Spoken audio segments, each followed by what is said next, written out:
आजकल आप ऑफिस का काम भी घर पर लाने लगे। तरस गई हूँ मैं आपसे बात करने के लिए। ऑफिस का नहीं, ज़रा पर्सनल काम है। वो बताया था ना, एक वेबसाइट बना रहा हूँ, उसके लिए कुछ चीज़ें सर्च कर रहा था।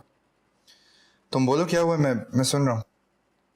कुछ नहीं, वो जैनी के लिए नए कपड़े चाहिए थे। वेदर चेंज हो रहा है ना। तो जाओ ना सारा के साथ मार्केट से जाके ले आओ। सारा का नाम मत लीजिएगा, जारा से भी 2 हाथ आगे है वो। इतनी बदतमीजी करती है वो मुझसे। सवाल ही नहीं पैदा हो सकता। सारा आर्ग्यू कर सकती है लेकिन बदतमीज नहीं है वो। तो आपके कहने का मतलब ये है कि मैं बिला वजह सारा की शिकायतें लगा रही हूँ? जी बिल्कुल। वो इसलिए क्योंकि आजकल आपका मूड रहता ही चिड़चिड़ा है। कभी जैनी पे अपना गुस्सा उतारती हो, कभी अम्मी के पास आके बड़बड़ा रही होती हो, और अब सारा को ब्लेम कर रही हो। सारा खुद तो छुट्टियां लेकर फारिग बैठी हुई है। घर का सारा लोड मेरे ऊपर है। किचन देखना, जैनी को देखना, और आपकी अम्मी जान सुबह उठते ही या नमाज लेकर बैठ जाती हैं। तमीज से बात करो मरियम। तुम्हें कहा था ना जाके मेड रख लो, मैं पैसे दे दूंगा। लेकिन तुम तो किसी चीज में खुशी नहीं होती हो यार। नहीं होती मैं खुश, ना शुक्री हूँ ना मैं। कम से कम नींद की गोलियां खाकर मैंने घर वालों की नींदें हराम नहीं। मरियम, हद पार कर रही हो अब तुम। जब खुद पर बात आती है तो बुरा लगता है ना। मुझे बिल्कुल ऐसे ही बुरा लगता है। मेरी थकन की किसी को फिक्र नहीं है, मैं सबका ख्याल करूं।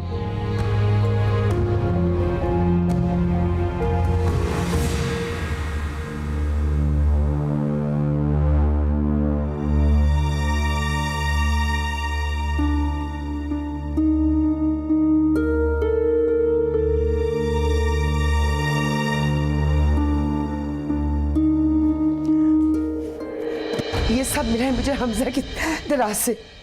पता नहीं वो लड़का अपनी जिंदगी के साथ क्या कर रहा है। मुझे पता नहीं किसकी नजर लगी मेरे बेटे को। मुझे तो अंदाजा भी नहीं था कि वो इस हद तक सारा से मोहब्बत करता है। ज़ारा ज़ारा ज़ारा, इस नाम ने हम सब की जिंदगियों में मैस क्रिएट कर दिया है। Do you have any idea? Hamza अपने आप को ज़ारा के मौत के जिम्मेदार समझता है। खुदा की कसम मुस्तफा, अगर मेरे बेटे को कुछ हो गया ना तो मैं भी जिंदा नहीं रहूंगी। And this is all because of you.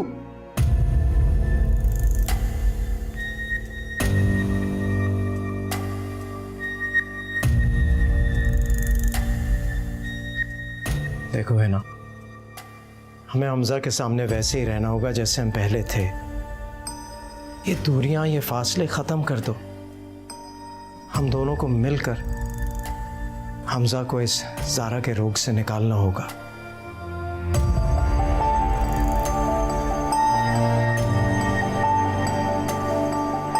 Okay,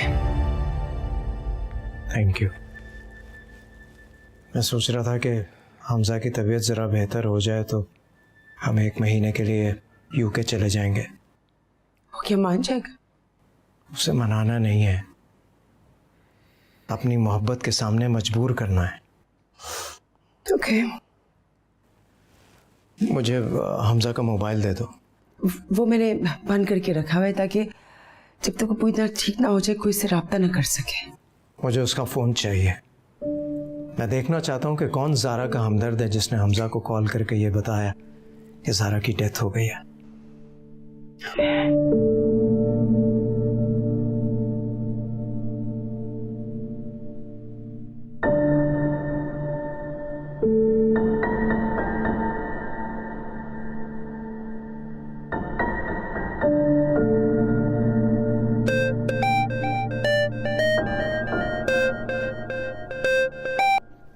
अस्सलाम वालेकुम। मैं हमजा का फादर मुस्तफ़ा खान बात कर रहा हूँ। सो सॉरी सर, आपका नंबर मेरे पास सेव नहीं था। इसकी ज़रूरत भी नहीं है।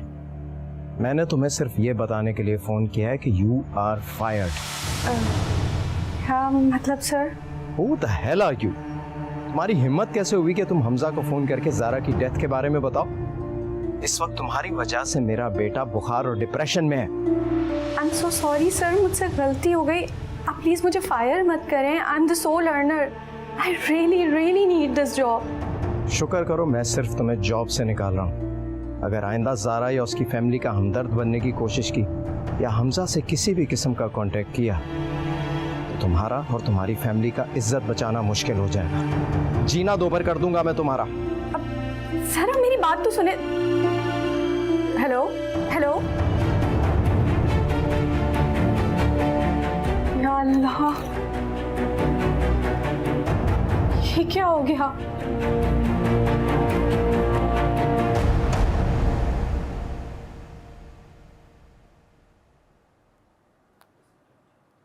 फोन ही काट दिया इसने।